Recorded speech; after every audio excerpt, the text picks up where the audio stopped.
When the latest pass flies off the pitch, it lands, unfortunately, at Marc's right foot. Off! Down! Psych! Hey? Delayed restart for opposition, mate. Delayed restart. That's ridiculous, by the way. That's never a red card. Despite not being a full-time outfit yet, Dorking are able to head up on a Friday night for most northern fixtures, and that allows them to avoid feeling rushed on the motorway and to stay in a hotel where the players enjoy a light meal before heading straight for bed. Right, Mitchell, take my bag. Which one is it?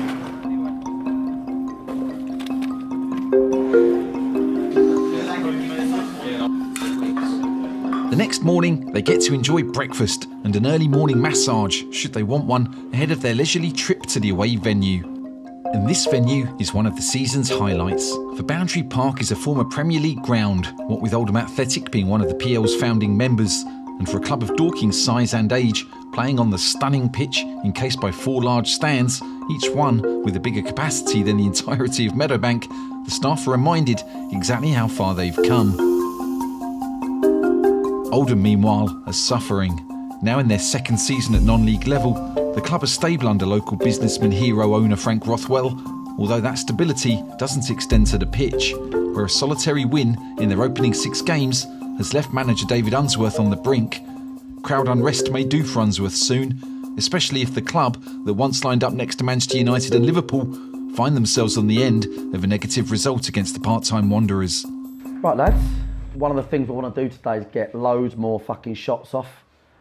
You know, you don't need the ball to even sit down for a second. I want to see you aggressively getting shots off, putting this team under pressure. Like, you do have to be strategic in football. Like, if a manager's under pressure, and obviously the crowd are on his back, like next level, and they'll be booing after fucking 10 minutes if you force 3 corners. If if you're getting shots off and he's spilling it, and so we have to be quite aggressive in our, forward thinking, getting shots off, balls in the box, forcing dead balls.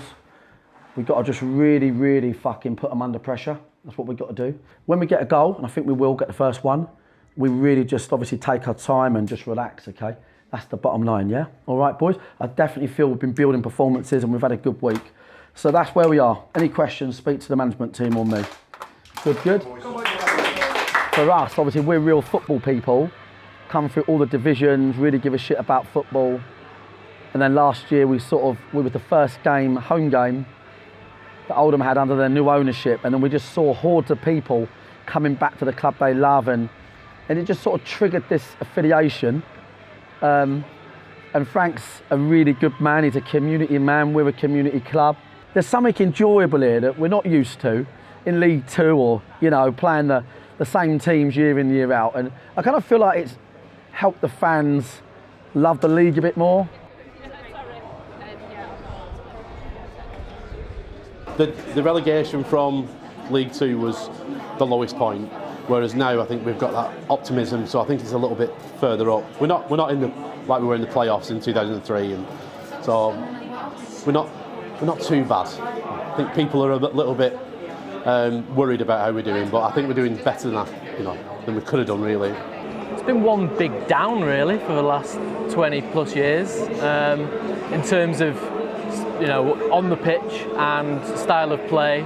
It's not really improved since we dropped out of the Championship. We had a bit of a flirt with promotion when we've been in League 1 under John Sheridan. So we brought a few players in, but it's not quite gone to plan. We've had an indifferent start with injuries, suspensions. There's a bit of probably discontent with fans and so forth, so we really need to start getting some points on the board. Have you adjusted to non-league? How are you feeling about it now? I'm enjoying it. It's a laugh every way. It's just fun away days, not so fun home days. There's not many fans coming to Boundary Park. We're not at the best start, but we're still trying, I guess, and hopefully going into today with a good attitude. Do you think playoffs is realistic this year? What I've seen so far, no, but I could see us doing something. I just need to go and see the boys. Frank's going to see our fans. Who? Frank. He's going over to thank them all. Oh, bless him. He's just come up. Oh, let Frank's in there. Oh. Fair deal, Frank. Fair play to him.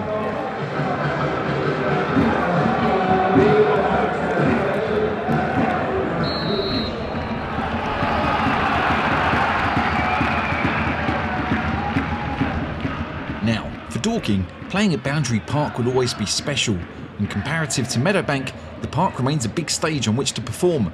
But in the context of Oldham Athletic, the stadium is somewhat bare today, as Oldham's football is not particularly eye-catching of late, and it's certainly not successful. Still, they fancy themselves here, and early on, Barry Fuller is forced to let Devon Green know he's not going to have it easy down the right-hand side.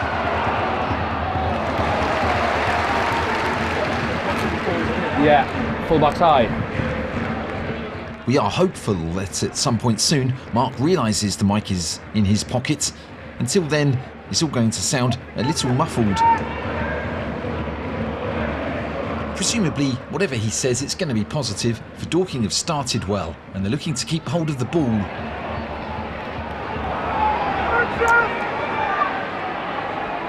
Shoot! Shoot!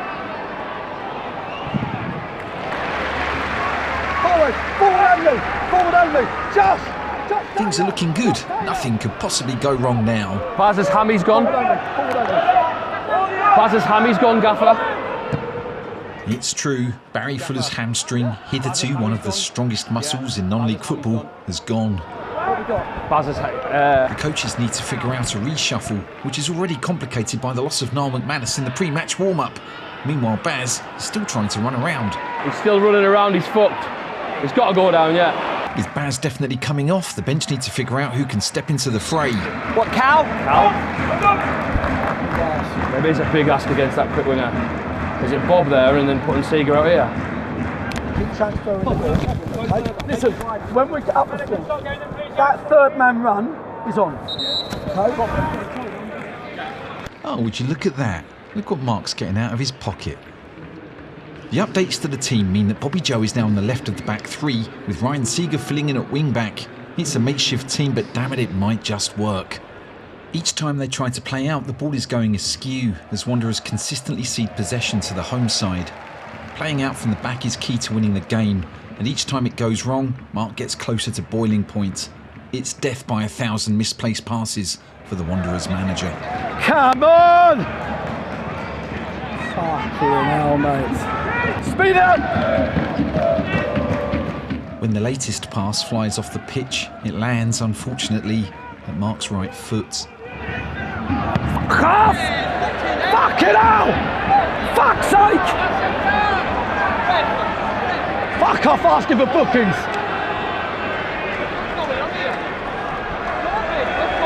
Hey? Delayed restart proposition, mate. Delayed restart. That's ridiculous, by the way. That's never a red card. That's never a red card. That's never a red card, Forth.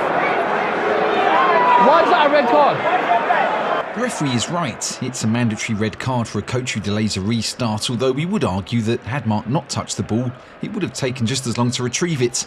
Almost nobody would have objected to Marc getting a yellow instead. It's extra ironic because, since returning from his ban, Marc's been fairly well behaved.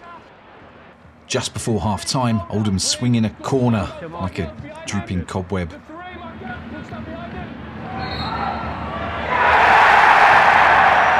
The referee's whistle went just before Liam Hogan's head diverted the ball goalwards. We're not entirely sure why, we'll have to trust him on that one. It was some pulling or pushing or something. With first half-time running out, Dan Ward finds himself in a long-range shooting position.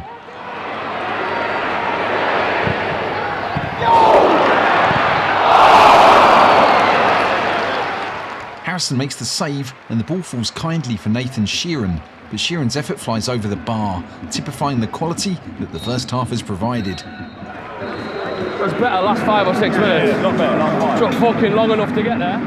With Marc unable to impart his wisdom at half-time or at any other point in this game, it's on Ross and the coaching team to figure out how to improve Dorking's performance in the second period. And they've clearly said something that's landed, because the opening stages are far more encouraging for the visiting supporters. Go on, Jace. Go on, Jace. Good boy. Go on, Seb. Oldham find themselves trapped in their own half as Dorking recycle possession and pump it forwards. Talk, boys. Go on, Seb.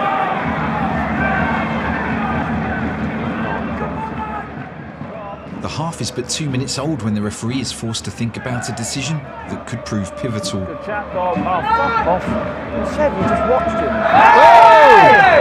It's nasty that, by the way, you know. The challenge does at first sight seem like one of those standard late yellow card affairs that we see on a fairly regular basis, and then we noticed Devon Green's studs have landed on Josh Taylor's ankle and a bit of his shin, and while slow motion does make things look worse in general, Green's studs are up and he has dared to touch Josh Taylor's ankle. Josh Taylor's ankle. That's fucking high, no? Got to be a red in it. That's worse than kicking the ball away, surely. Do you know what I mean? It's got to be. If that's a red, that's a double red. Good point, Dukes. Marc kicks a ball away and gets a red card. Green nearly breaks the most handsome footballer's ankle. Gets a yellow. Josh plays on valiantly, but seeing him cut down like that has clearly rattled the Dorking players, not least George Frankham, who is in such emotional turmoil, he tries to commit footballing suicide. Get out, Tone! Get out, Tone! Oldham are taking control of the game. Ross and the bench are going to have to figure out some changes if they're to arrest Oldham taking control of the game. Fuck. What's the spin?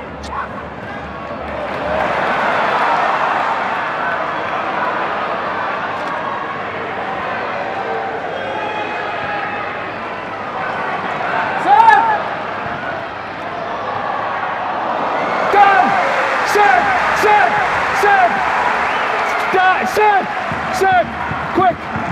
4, we're an out and out, 4-5-1. Dan needs to play 4-5-1 all the time.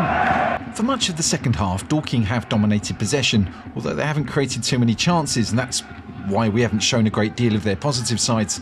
But it certainly feels as though they're the more likely side to nick this one, and Coach Ross knows it, and he wants the players to know it too. These have been fucking brilliant and we're playing unbelievable. We've got about 18 minutes left. The space is central and the space is in behind with our runners. Find Pybus, find Josh, transfer the ball and use them also in behind in runners. Keep doing what you're doing and we will get something out of this. Make sure we stay switched on, okay? Excellent so far. Keep going at it. You're massive in this, and you're massive in this because we've got the 3v2, but then we've also got runners in behind. So it's a huge job, but we need you in the build to get us out, and then we need him running in behind at the high, okay? Excellent, boys. Done well, mate. Done well, mate. Forward! Why did you chip that? Now come across, Josh! Get closer! Get ready for the transfer. Send him back! Seb, stay wide! Roll him. He's got a roll. Jason's in there. Honestly, we should have shown you more of Dorking's possessional play. Frankly, I can't face the idea of going back and splicing it back in. It would take me hours. Instead, I'll just let this sequence run because it pretty much sums things up. What's it? Who's 7 on the team sheet? Yeah, who is he? Seb, it's a grafter.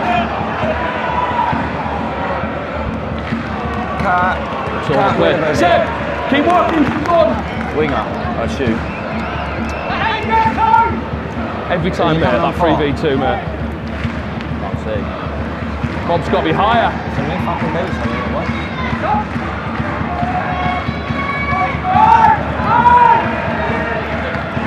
Man on.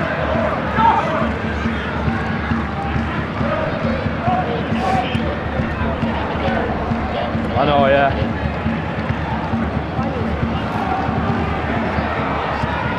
A clean straight swap. Straight swap? Yeah.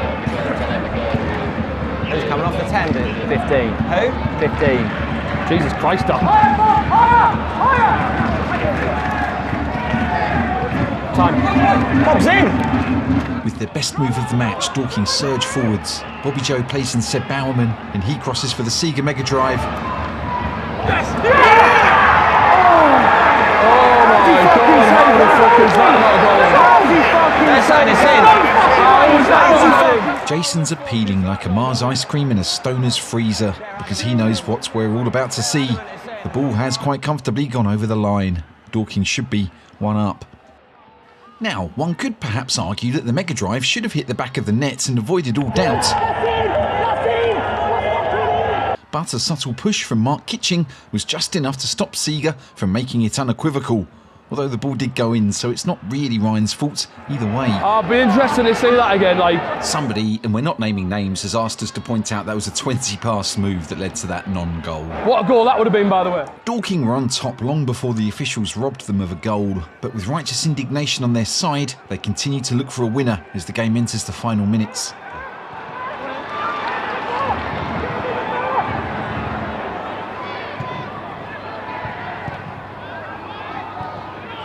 Time! It's a lovely pass, that, by the way.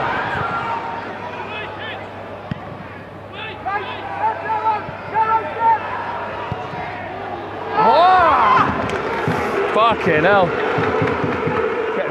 The Oldham fans are booing and calling for their manager's head. Staring into the face of defeat by Dorking is perhaps a step too far for the Latics faithful.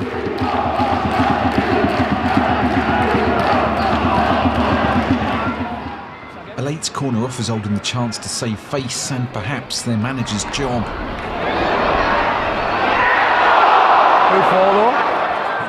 Kurt Willoughby attempts a swivel kick volley thing and puts the ball in the stand. By the time the final whistle sounds, Dorking feel like they've dropped 2 points, and Oldham, well, they seem to know they've gotten away with one there.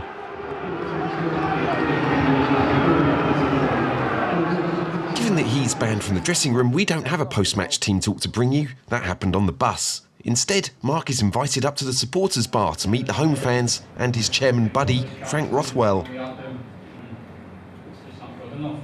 No, I've got to go in a minute, mate.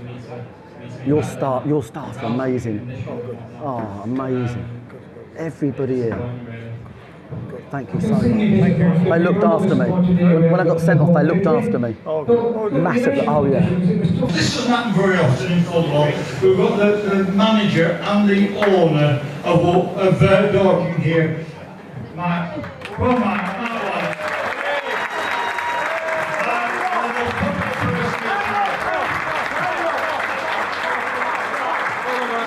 Well done, mate. Well played, mate. Well done, mate. Death, taxes and shit refs. That's the only guarantee in football. Honestly, God, mate. Listen, just to say a big thanks to Frank. I mean, the staff in this place, even when I got sent off, they were trying to help me break the rules to watch the game. And just to be clear, that was a joke.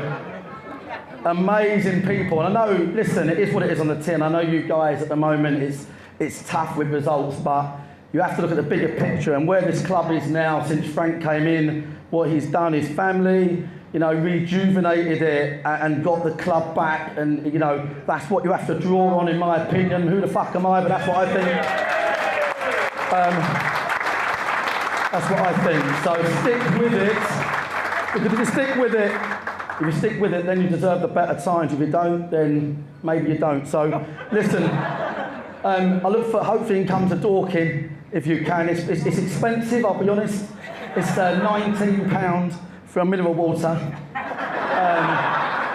It is expensive, but no, hopefully you make your way to Dorking in Jan, and I really appreciate all the love between the clubs and Frank and his family. Amazing. Thanks, guys. Cheers, mate. Thank you, mate. Fucking love you, mate. Cheers, Frank. If ever you wanted like a real life example of where the game's gone, you had it right there.